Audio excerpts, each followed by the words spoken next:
Welcome friends. நாம் இந்த வீடியோவில் நாவல் பழ கொட்டை சர்க்கரை நோயை எப்படி கட்டுப்படுத்துது அப்படிங்கிறத பற்றி பார்க்கலாம். அதுக்கு முன்னாடி சர்க்கரை நோய்னா என்ன, சர்க்கரை நோய் எப்படி வருது அப்படிங்கிறத பற்றி நாம் இந்த வீடியோவில் டீட்டெயில்டாக பார்க்கலாம். சர்க்கரை நோய்னா என்னென்னா, ரத்தத்தில் சர்க்கரையோட அளவு அதிகரிக்கிறது தான் சர்க்கரை நோய், நீரிழிவு நோய். ரத்தத்தில் சர்க்கரையோட அளவு எப்படி அதிகரிக்கும்னா, இப்போ நம்ம மாவு சத்துன்னு சொல்லக்கூடிய கார்போஹைட்ரேட்ஸ் அதிகமாக இருக்கக்கூடிய உணவுகளை, அரிசி சாதம், கோதுமை இதெல்லாம் நம்ம சாப்பிடும்போது அதில் இருக்கக்கூடிய கார்போஹைட்ரேட்ஸ் குளுக்கோஸ் சர்க்கரையாக மாறும். ரத்தத்தில் குளுக்கோஸ் சர்க்கரையோட அளவு அதிகரிக்கும். அப்போது பேன்க்ரியாஸ்ன்னு சொல்லக்கூடிய கணையத்தில் உள்ள பீட்டா செல்ஸ் இன்சுலினை உற்பத்தி பண்ணி இன்சுலினை ரத்தத்தில் வெளியிடும்.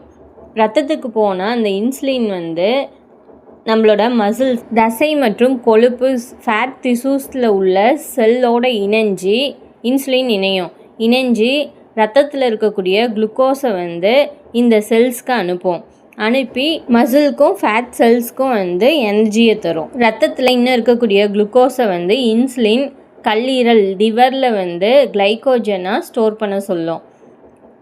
நம்ம விரதம் இருக்கும்போது இல்லை கொஞ்ச நேரம் சாப்பிடாமல் இருக்கும்போது இன்சுலின் லிவரில் இருக்கக்கூடிய கிளைக்கோஜனை மறுபடியும் குளுக்கோஸாக மாற்றி ரத்தத்தில் விட சொல்லி அதை மசில்க்கும் ஃபேட் செல்ஸ்க்கும் எனர்ஜிக்கு அனுப்பிவிடும். இப்படி தான் இன்சுலின் ரத்தத்தில் சர்க்கரையோட அளவை குறைச்சி சர்க்கரை நோய் வராமல் தடுக்குது. சர்க்கரை நோய் எதனால் வரும்னா, இன்சுலின் சுரப்பு இல்லாததுனாலையும் இன்சுலின் சுரந்தும் ப்ராப்பராக செயல்பட முடியாததுனாலேயும் தான் சர்க்கரை நோய் வரும். மொத்தம் 3 வகையான சர்க்கரை நோய் இருக்குது. டைப் 1, டைப் 2, கர்ப்பகால சர்க்கரை நோய். டைப் 1 சர்க்கரை நோய் எப்படி வரும்னா, நம்ம உடம்புல இருக்கக்கூடிய நோய் எதிர்ப்பு சக்தி மண்டலம் என்ன பண்ணுன்னா, இந்த பீட்டா செல்ஸை வேறொரு நோய் தொற்றுன்னு நினச்சிட்டு அதை அழிச்சிரும்.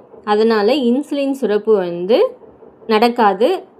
ரத்தத்தில் சர்க்கரையோட அளவு குறையாமல் அதிகமாக இருக்கும். இது ஒரு டைப் சர்க்கரை நோய். டைப் 2 சர்க்கரை நோய் என்னாகும்னா, கணையத்தில் உள்ள பீட்டா செல்ஸ் இன்சுலின் சுரக்கும்.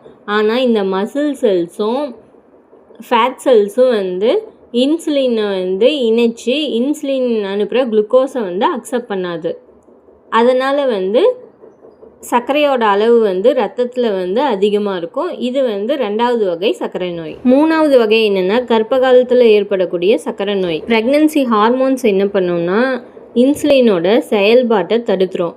அதாவது மதர் செல்ஸில் இன்சுலின் குளுக்கோஸ் அனுப்புறதை அக்செப்ட் பண்ண விடாமல் தடுத்துரும். அதனால் ரத்தத்தில் சர்க்கரையோட அளவு அதிகரித்து சர்க்கரை நோய் வரும். நாவல் பழ கொட்டை எப்படி சர்க்கரை நோயை கட்டுப்படுத்துதுன்னா, நாவல் பழ கொட்டையில் இருக்கக்கூடிய ஜம்போலின் மற்றும் எலர்ஜிக் ஆசிட் என்ன பண்ணுன்னா, நாம் சாப்பிடக்கூடிய உணவில் இருக்கக்கூடிய கார்போஹைட்ரேட்ஸ் குளுக்கோஸாக மாறினா தானே பிளட்டில் இருக்கக்கூடிய சர்க்கரை அளவு அதிகரித்து சர்க்கரை நோய் வரும். இந்த காம்பவுண்ட்ஸ் என்ன பண்ணோம்னா, கார்போஹைட்ரேட்ஸ் சீக்கிரம் குளுக்கோஸாக மாற விடாது. அதனால் ரத்தத்தில் நுழையக்கூடிய குளுக்கோஸோட அளவு நேரடியாக குறைஞ்சிரும். இதில் உள்ள ஆல்கலாய்ட்ஸும் ஃப்ளாவனாய்ட்ஸும் என்ன பண்ணோம்னா, இன்சுலின் ஆக்டிவாக செயல்பட ஹெல்ப் பண்ணும். அதாவது இந்த மசில் செல்ஸும் ஃபேட் செல்ஸும் இன்சுலினோட இணைஞ்சு குளுக்கோஸை இன்சுலின் இந்த செல்களுக்குள்ளே அனுப்பும். அதை ரிஜெக்ட் பண்ணாமல் அக்செப்ட் பண்ணுறதுக்கு இந்த ஃப்ளாவனாய்ட்ஸும் ஆல்கலாய்ட்ஸும் ஹெல்ப் பண்ணும். நாவல் பழ கொட்டையில் இருக்கக்கூடிய ஆன்டி ஆக்சிடென்ட்ஸ் என்ன பண்ணோம்னா, இன்சுலினை உற்பத்தி பண்ணக்கூடிய கணையத்தில் இருக்கக்கூடிய பீட்டா செல்ஸோட ஆரோக்கியத்தை பாதுகாக்குது. நாவல் பழ கொட்டையில் இருக்கக்கூடிய நார்ச்சத்து என்ன பண்ணோம்னா, செரிமானம் வேகமாக நடக்கிறத, டைஜஷன் ஃபாஸ்ட்டாக நடக்கிறத ஸ்லோவாக நடக்க வச்சு நம்மளோட பாடி சர்க்கரையை உரியக்கூடிய வேகத்தை குறைக்கும். நன்றி.